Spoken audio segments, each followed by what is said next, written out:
Answer करो बच्चा।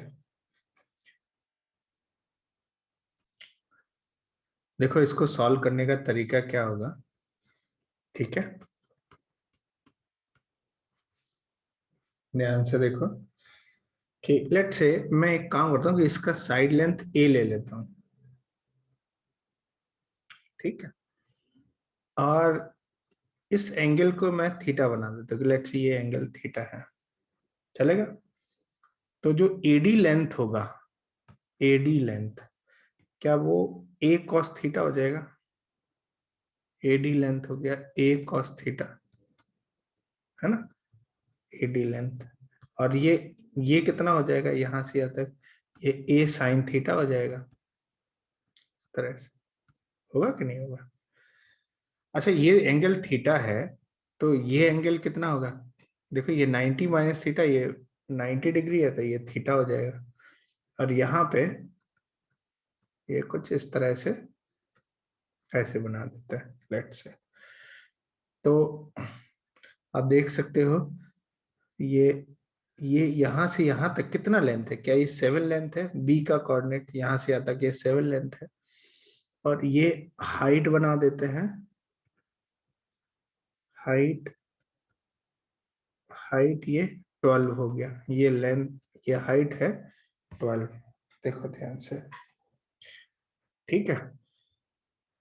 Height 12 है, तो पहली बात तो ये देखो, फर्स्ट वन, कि अ, ये ए है, तो ये लेंथ कितनी हो जाएगी? क्या ए साइन थीटा हो जाएगा? ये लेंथ है ए साइन थीटा, और इसकी वैल्यू हो जाएगी 7। नोट करो फटाफट, समझ आए? अच्छा वर्टिकल हाइट जो कि 12 है, वो कितना हो जाएगा? सेकंड इक्वेशन बनेगी, देखो ए साइन थीटा प्लस ये वाली लेंथ यहां से यहां तक कितना है, ये लेंथ कितना है? क्या ये ए कॉस थीटा है? Cos theta is equal to 12 हो गया। और ए साइन थीटा की वैल्यू 7 है, तो इसका मतलब है कि ए कॉस थीटा की वैल्यू 5 हो जाएगी। ए कॉस थीटा की वैल्यू 5 हो गई। A sine theta 7, a cos theta 5 हो गया। Is this clear? तो बताओ ए का कोऑर्डिनेट कितना हो जाएगा? ए का कोऑर्डिनेट, ए का कोऑर्डिनेट क्या 0 कॉमा, ये ओरिजिन है, क्या 0 कॉमा ए साइन थीटा होगा, ए साइन थीटा 7 है, तो ए का कोऑर्डिनेट 0 कॉमा 7 हो गया। अच्छा डी का कोऑर्डिनेट क्या हो जाएगा? डी का कोऑर्डिनेट देखो, वाई कोऑर्डिनेट तो 0 है, लेकिन एक्स कोऑर्डिनेट देखो, क्या ये ए कॉस थीटा है? A cos theta, a cos theta by the way 5 है, तो डी का कोऑर्डिनेट हो गया 5,0। बी ऑलरेडी गिवन है, सी का कोऑर्डिनेट चाहिए बाय द वे। तो देखो ध्यान से, मैं इसको इस तरह से बना देता हूँ। तो ये कितना हो जाएगा? ए, देखो ये थीटा है, 90 माइनस थीटा नहीं, ये 90 माइनस थीटा हो जाएगा, और ये थीटा हो जाएगा। तो देखो ये लेंथ हो जाएगी ए साइन थीटा, ठीक है। तो सी का एक्स कोऑर्डिनेट कितना हो जाएगा? देखो ए कॉस थीटा प्लस ए साइन थीटा, तो सी का एक्स कोऑर्डिनेट ए कॉस थीटा प्लस ए साइन थीटा कितना है? 12 है, तो सी का एक्स कोऑर्डिनेट 12 हो जाएगा। और वाई कोऑर्डिनेट क्या हो जाएगा? देखो क्या ए कॉस थीटा होगा, यहां से यहां तक ये length A cos theta, a cos theta का मतलब है ए कॉस थीटा की वैल्यू है 5, तो सी का कोऑर्डिनेट आ जाएगा 12,5। सो सी, देखो क्या इतनी बात समझ आई किस तरह से पैरामीट्रिक कोऑर्डिनेट प्रयोग किए गए हैं? समझा क्या? Is this clear to you all? Good.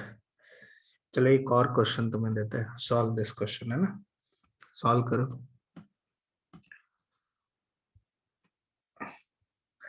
Consider the figure as shown, consider the figure as shown.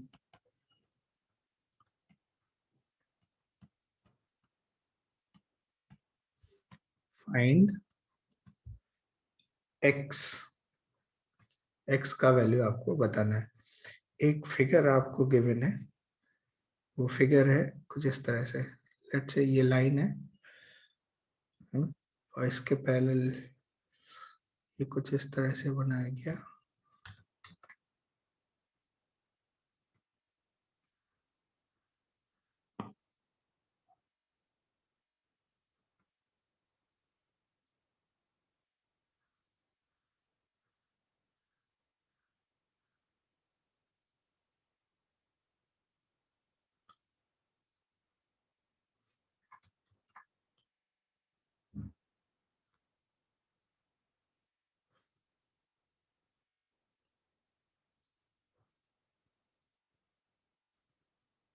ये पहला लाइंस है, ठीक है। और एक सर्कल है जो वर्टिकल लाइन, लेट्स से ये एंगल है 60 डिग्री, 60 डिग्री, एंड ये हाइट है 8/5। This height is 8/5 and this is x, ठीक है। और एक सर्कल है जो इसको इस तरह से टच कर रहा है।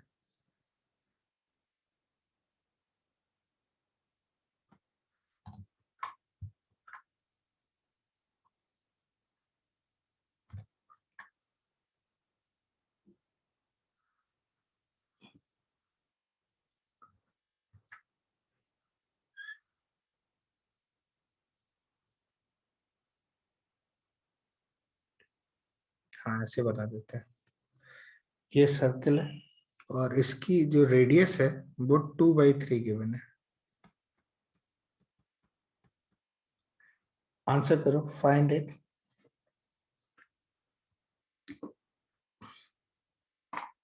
Find x। कितना आंसर आया आपसे? 2/5 ना? चेक करता हूँ, ठीक है। देखो यहाँ पे इसको सॉल्व करने का तरीका क्या होगा कि लेट्स से ये यहाँ से यहाँ पे आप इस तरह से ज्वाइन कर दीजिए, तो ये रेडियस है 2/3 आ जाएगा। अच्छा, ये 60 डिग्री, तो ये आधा 30 डिग्री हो जाएगा, तो ये कितना हो जाएगा? ये 60 डिग्री हो जाएगा, ठीक है। और लेट्स से इसको मैं ओ नाम देता हूँ, ये पी नाम दे देता हूँ, और ये लेट्स से ये पॉइंट क्यू नाम दे देता हूँ, चलेगा? तो cos 60 की value, cos 60 degree in this triangle, क्या ये 2/3 बेस अपॉन हाइपोटेन्यूज ओपी आ जाएगा? इसका मतलब है कि ओपी लेंथ जो है वो है 2/3 cos 60। cos 60 का वैल्यू है 1/2, 1/2। तो दिस इज 4/3 आ जाएगा ओपी लेंथ। देखो ध्यान से, यही मिलेगा ओपी लेंथ। ओपी लेंथ मिल गया, तो OP plus O Q is equal to x plus 8/5। ये हो जाएगा 8/5। यदि इतना कर लिया तो हो जाएगा। ओपी आया 4/3 प्लस ओ क्यू लेंथ है, O Q is the radius, that is 2/3 and minus 8/5 is equal to x. ये आ गया। तो 4/3, ओके।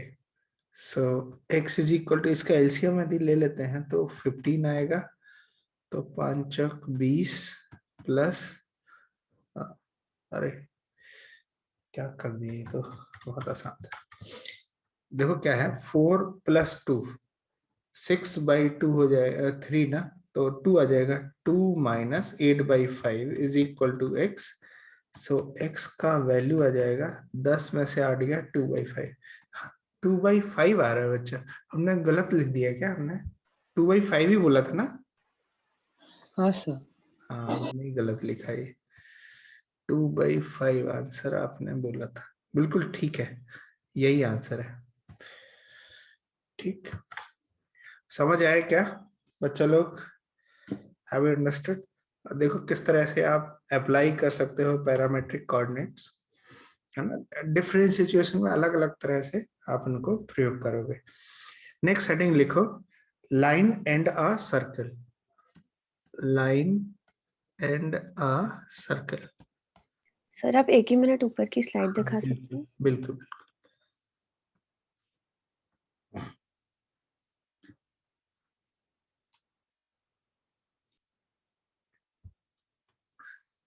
हेडिंग लिखो, लाइन एंड अ सर्कल।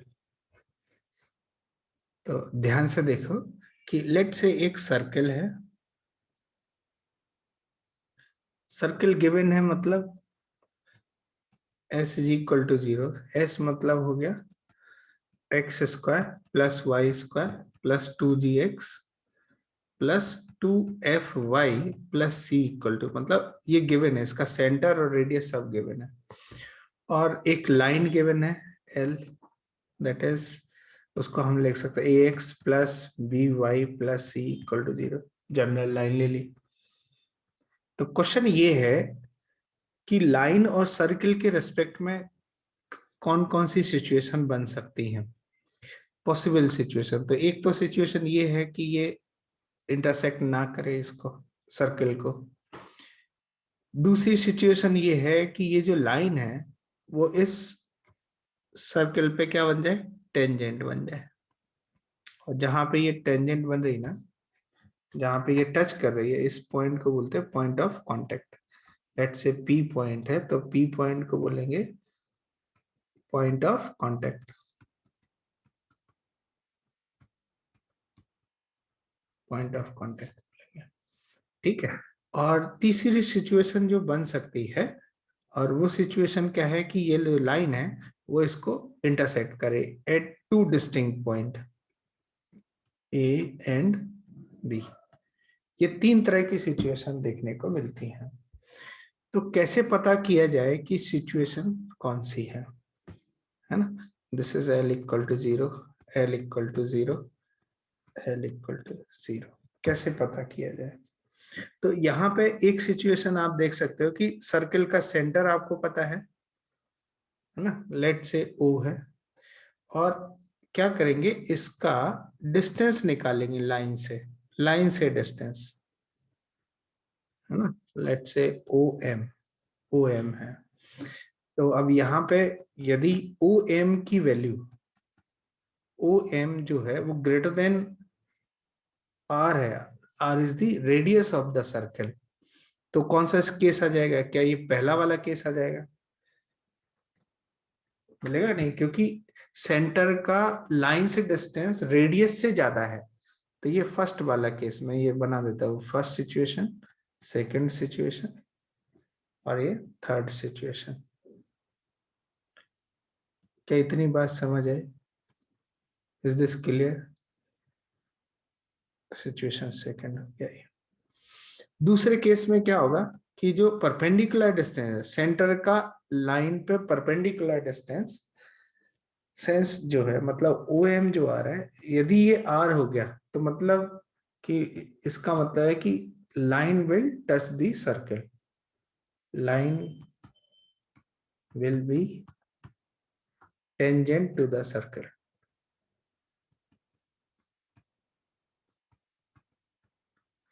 ठीक है। और तीसरी सिचुएशन है थर्ड वन, कि जो परपेंडिकुलर डिस्टेंस है सेंटर का लाइन से OM, यदि ये लेस देन R है, दिस एम्प्लाई लाइन intersect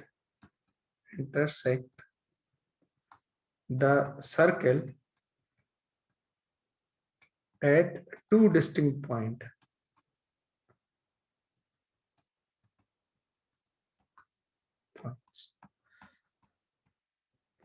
क्या इतनी बात समझ है? Is this clear? Note down this, note करो फटाफट, फिर आगे बढ़ते हैं। अब बाय द वे आपने OM डिस्टेंस निकाला, ठीक है, और यदि OM यदि 0 आ गया, सेंटर का लाइन से डिस्टेंस 0 आ गया, इसका मतलब है कि लाइन पासेस थ्रू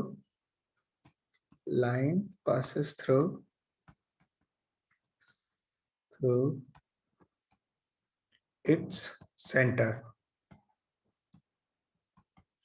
सेंटर से पास करेगा। बाय द वे ऐसी सिचुएशन में क्या होगा, सेंटर जो है ना लाइन को सेटिस्फाई करेगा, लाइन की इक्वेशन को नलीफाई कर देगा। ठीक है, नेक्स्ट आगे बढ़ते हैं। एक स्टैंडर्ड सर्कल का केस लेते हैं, लेट्स से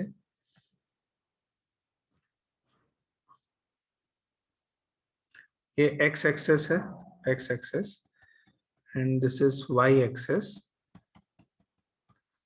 और ये एक सर्कल है।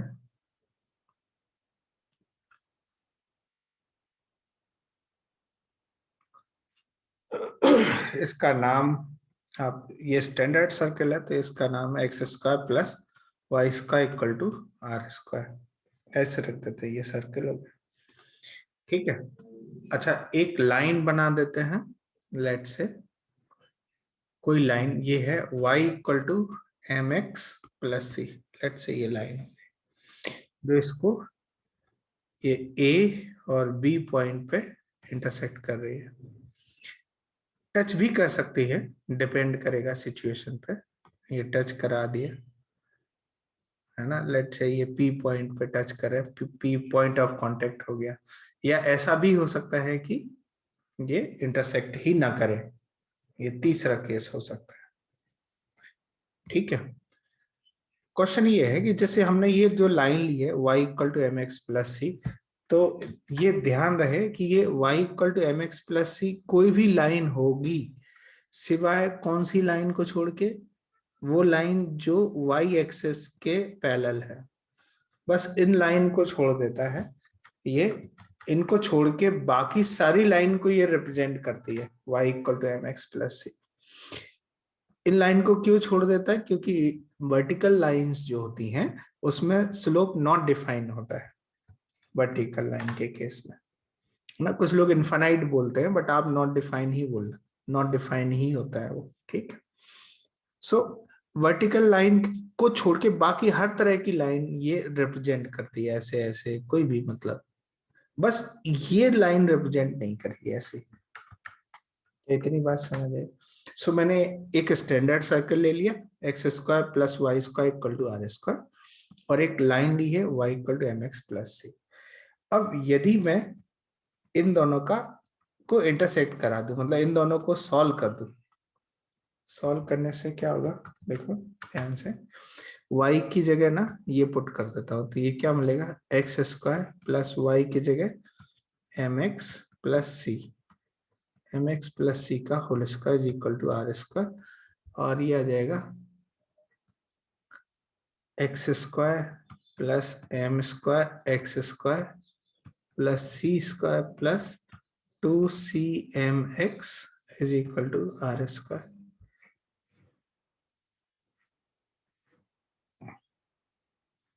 है ना, तो ये कितना हो जाएगा, 1 plus m square times x square plus 2cmx plus c square minus r square equal to 0, ये आ गया। अब बाय द वे हमारा जो इंटरेस्ट है वो इस टेंजेंट वाली लाइन में है, टेंजेंट, क्योंकि हमें क्वेश्चन दिया रहता है कि find the equation of tangent to the given circle. तो यदि ये देखो, या आप इन दोनों को आपने सॉल्व किया और मैं इस टेंजेंट की बात कर रहा हूं, तो टेंजेंट में क्या होगा कि ये जो इंटरसेक्शन है वो एक ही पॉइंट आ रहा है, पी पॉइंट। तो यदि एक ही पॉइंट आ रहा है तो इसके कोऑर्डिनेट जो होंगे वो एक ही कोऑर्डिनेट होगा, मतलब ये जो एक्स में जो क्वाड्रेटिक देखने को मिल रही है, क्या इसमें रिपीटेड रूट मिलेंगे, क्योंकि एक ही कोऑर्डिनेट मिलेगा। तो इस पर्टिकुलर यदि इस इक्वेशन को ये टेंजेंट बनना है तो कंडीशन फॉर टेंजेंसी क्या होगी, कंडीशन फॉर टेंजेंसी, अब देखो यहाँ पे एक ही पॉइंट पे टच कर रहा है तो इसका कोऑर्डिनेट x1, y1 ऐसे कुछ होगा कि नहीं होगा, तो इसका एक ही रूट होगा, और वो रूट क्या होगा, रिपीटेड रूट होगा x1 एंड x1, और रिपीटेड रूट की कंडीशन क्या होती है, ये d इक्वल टू 0 हो जाएगा। यदि ये कहता है कि दो डिस्टिंक्ट पॉइंट जैसे इंटरसेक्ट कर रहा है, तो यहाँ पे दो डिस्टिंक्ट पॉइंट मिलते हैं, जैसे x1 y1, और ये पॉइंट हो जाता है x2 y2। ऐसा सिचुएशन, दो डिस्टिंक्ट पॉइंट, तो इस सिचुएशन में दो डिस्टिंक्ट रूट मिलते हैं, तो वो कंडीशन क्या होती है, d ग्रेटर देन 0 की। तो मतलब ये जो सिचुएशन है d ग्रेटर देन 0 की सिचुएशन है। टेंजेंट के केस में ये क्या है, d इक्वल टू 0। तो बताओ ये वाला कि कोई भी रियल रूट नहीं मिलेंगे ना, इंटरसेक्ट ही नहीं कर रहा है, तो नो रियल रूट, मतलब ये d कैसा होगा, लेस देन 0। सो तीन सिचुएशन आप देख सकते हो कि यदि लाइन को सर्कल के साथ सॉल्व किया, यदि d उसका ग्रेटर देन 0 आ रहा है, तो वो लाइन सर्कल को दो अलग अलग पॉइंट पे इंटरसेक्ट कर रही है। यदि उसका d 0 आ रहा है, इस क्वाड्रेटिक इक्वेशन का d 0 आ रहा है, मतलब लाइन क्या है, टेंजेंट हो गई है। और यदि d नेगेटिव आ रहा है, तो मतलब लाइन सर्कल को इंटरसेक्ट ही नहीं कर रही है। ऐसे आप सोच सकते हो। ठीक है, so condition for tangency is d equal to 0। ये अप्लाई कर देते हैं और प्रोसीड करते हैं। तो कितना मिलेगा, let's say d equal to 0 बना देते हैं, तो मतलब b square 4c square m square b square minus 4a 1 plus m square 4a c मतलब c square minus r square equal to 0। ऐसा होगा b स्क्वायर माइनस 4ac। ऐसा situation. आप देखो यहाँ पे 4 हटा देते हैं, तो c square m square minus 1 plus m square times c square minus r square equal to 0। ऐसा सिचुएशन आ गया।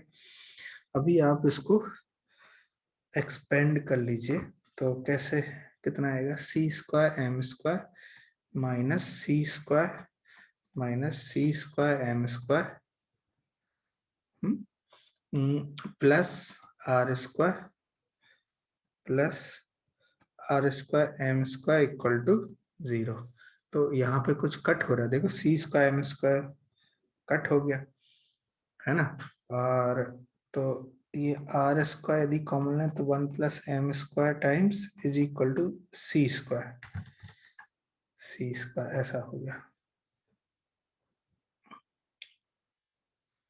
देखो ध्यान से, तो जो c का कंडीशन है, यही कंडीशन ऑफ टेंजेंसी हो जाएगी, c equal to r square times 1 plus m square.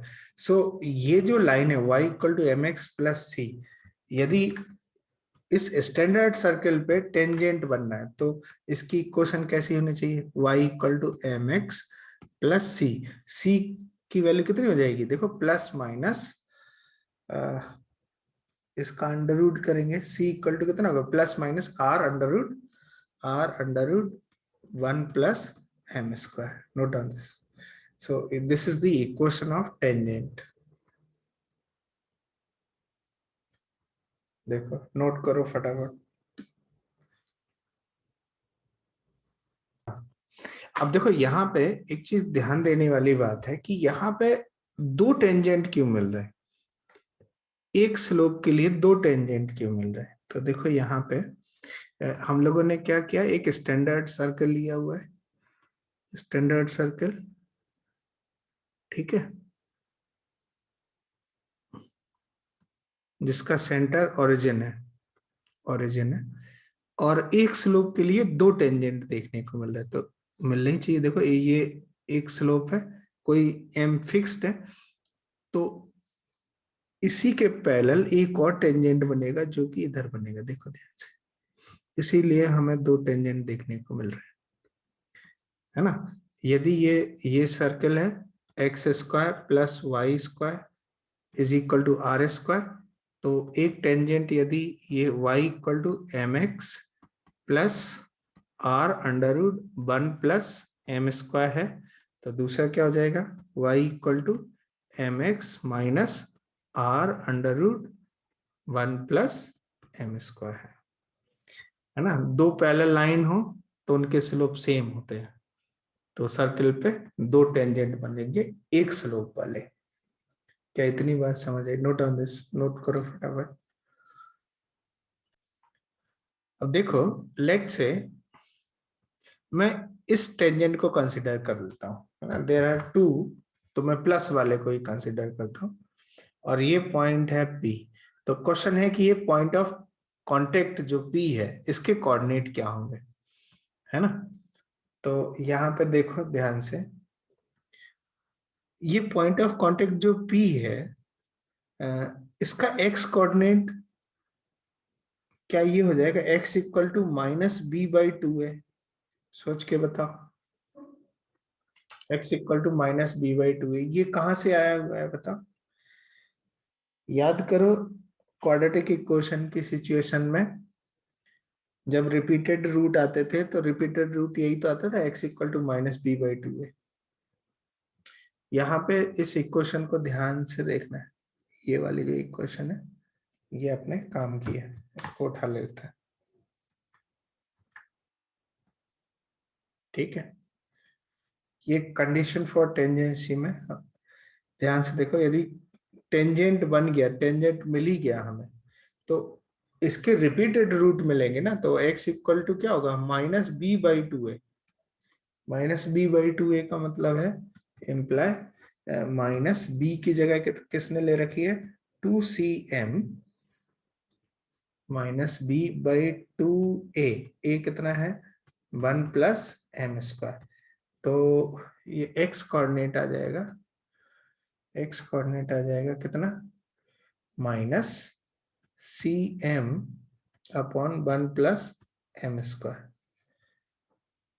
cm upon 1 + m²। और c तो है नहीं, c यहाँ पे देखो, ये जो c है, ये जो c आ रहा है, c is equal to ±√, ±r√1 + m², है ना, m², ये है c यहाँ पे। सो यदि आपने ये वाला टेंजेंट लिया हुआ तो c तो हम क्या लेंगे, प्लस वाला ही लेंगे ना, c plus r times √1 + m²। So यहाँ पे this is equal to minus r times √1 + m² into m upon 1 + m², ऐसा हो गया। सो जो x कोऑर्डिनेट होगा, x कोऑर्डिनेट आ जाएगा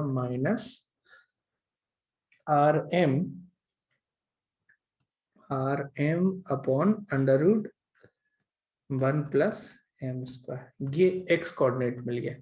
call this v1। Point of contact P का x कोऑर्डिनेट ये है। अच्छा, y कोऑर्डिनेट के लिए तो ये पॉइंट x की वैल्यू इसमें पुट अप कर देते हैं, तो y का कोऑर्डिनेट आ जाएगा, तो y इज इक्वल टू